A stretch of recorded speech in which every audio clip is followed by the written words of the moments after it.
dire que Fabrice a volé. Vous savez, un audit comptable, on peut lui faire dire tout ce que vous voulez. Donc pour vous, cette histoire de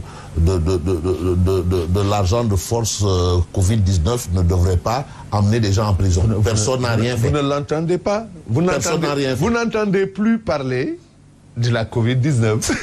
Vous n'entendez plus parler des 29 milliards. Vous n'entendez plus parler... Ah non, les 29 milliards, le dossier est sur la table. Oui, oui, mais pourquoi il ne le sort pas? Ah non, non, non. Il a dit que c'est effectivement, il y a un rapport. Oui, oui, attends.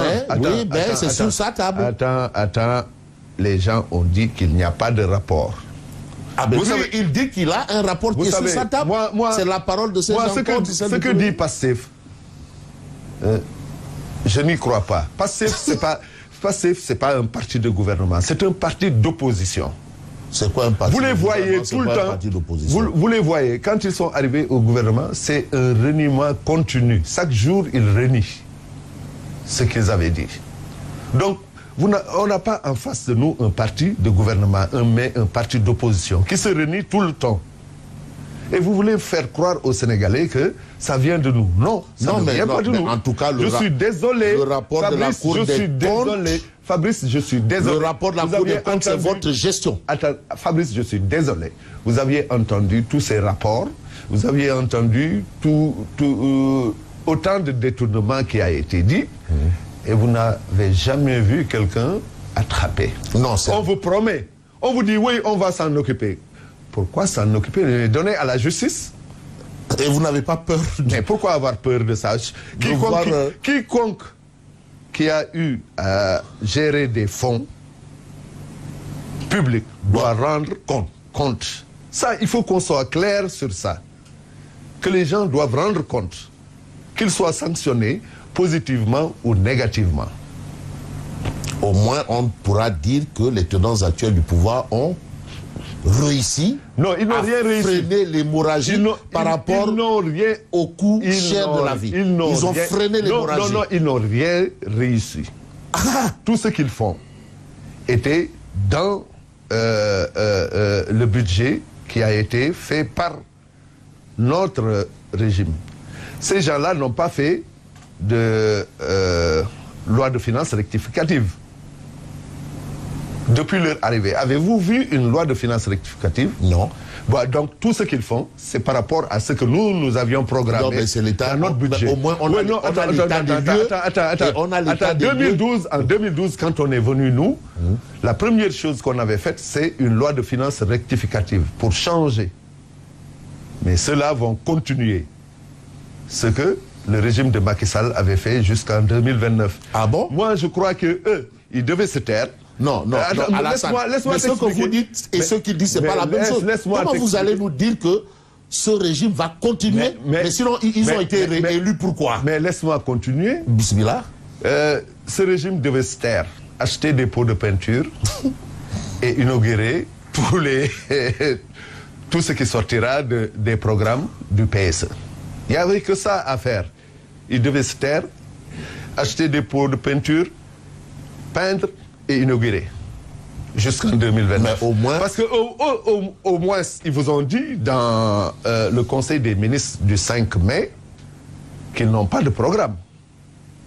Qui vont écrire... Non, ça a été une interprétation. Non, ça n'a pas été... un projet. Ils n'ont pas de projet. Tu as lu le projet? Moi, j'ai lu un projet. Quel projet?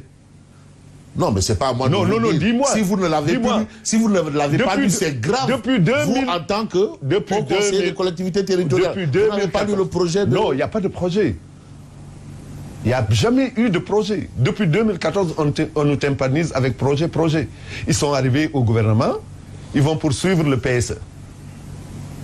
Qu'est-ce que vous allez dire aux 54% des Sénégalais? Mais quand vous... Mais ils ont dit aux 54% des Sénégalais qu'on n'a pas de projet. On va commencer à l'écrire au 3e trimestre de 2024. Et ça, c'est suffisant, suffisant pour que vous nous informiez que le PSE va continuer jusqu'en 2029. Mais c'est ce qu'ils ont signé avec les 2 missions du FMI et de la Banque mondiale, bien sûr.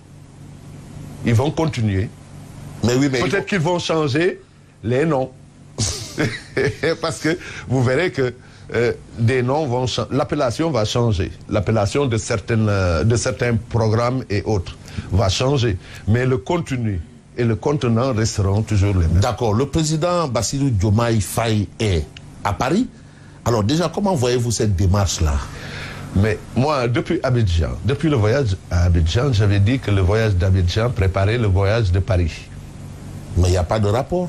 Mais si. Mais où est le lien? La porte d'entrée pour lui en France, c'était d'aller voir Alassane Ouattara, le président Alassane Ouattara. Mais vous parlez d'un président élu démocratiquement. Oui. Un président d'un pays souverain. Oui. Qui a besoin d'aller chercher une feuille de route. Oui. Auprès de son homologue africain pour aller dans l'Hexagone. Au nom de quoi? Mais il est allé au nom de l'Union africaine à cause du Gavi, je crois. Mais c'est ça. Il a été invité. Mais c'est ça le but de la manœuvre. Mais c'est un but humanitaire. Mais il avait besoin d'être introduit dans les cercles français. Parce qu'ils n'ont pas de répondant dans les cercles français, de l'exécutif français. Le seul répondant qu'ils ont est dans l'opposition française. C'est Mélenchon. Non, mais on parle de l'État du Sénégal. On parle du président de la République mais du Sénégal. Président de la République, quand tu n'as pas de carnet d'adresse, ben, il faut aller voir quelqu'un qui a ce carnet d'adresse pour t'introduire. Le Gavi-là n'était qu'un prétexte, mais ce qu'on est allé chercher en France, c'est de l'argent. Et vous le verrez. Et c'est de l'argent. Oui. Vous verrez que l'AFD va décaisser. Vous verrez que le Trésor français va décaisser. Mais ça veut tout simplement dire qu'on a un président qui comprend vite et bien. Mais il est obligé. Ce qu'ils avaient dit, que la France dégage. Maintenant, on dit France vient. France, venez à notre secours. C'est ce qui se passe. Oui. France, venez à notre secours. Vous n'avez plus entendu France dégage, Auchan dégage. Qu'est-ce qu'on vous dit? Oui, nous allons, le Sénégal va respecter ses engagements internationaux, le Sénégal va continuer à collaborer avec la France. Bon, on vous dit win-win, c'est pas win-win. Non, mais il s'agit du président de la République du Sénégal. Oui. Qui va en France au nom de la République du Sénégal. Oui. Trouver des solutions, comme vous le disiez tantôt, pour soulager ces populations. Mais où est le mal? Mais ils avaient dit France dégage. Ouais, mais donc vous voulez qu'ils continuent de dire France dégage? Ah, mais la réalité du pouvoir, c'est-à-dire quand on est opposant, on peut tout se permettre. Est-ce que c'est ça l'opposition? Oui. Quand on est opposant, on peut se permettre de dire France dégage. Mais oui, mais on peut se permettre de dire France levez votre coude.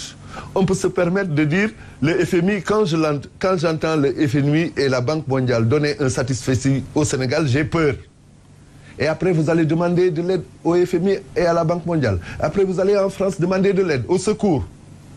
Mais vous savez que... On parle de Gavi et vous parlez de Skopje. Mais non, mais le président de la République du Sénégal... Le voyage est beaucoup plus économique que... c'est beaucoup plus économique. Hein. Que humanitaire. Oui. Mais non.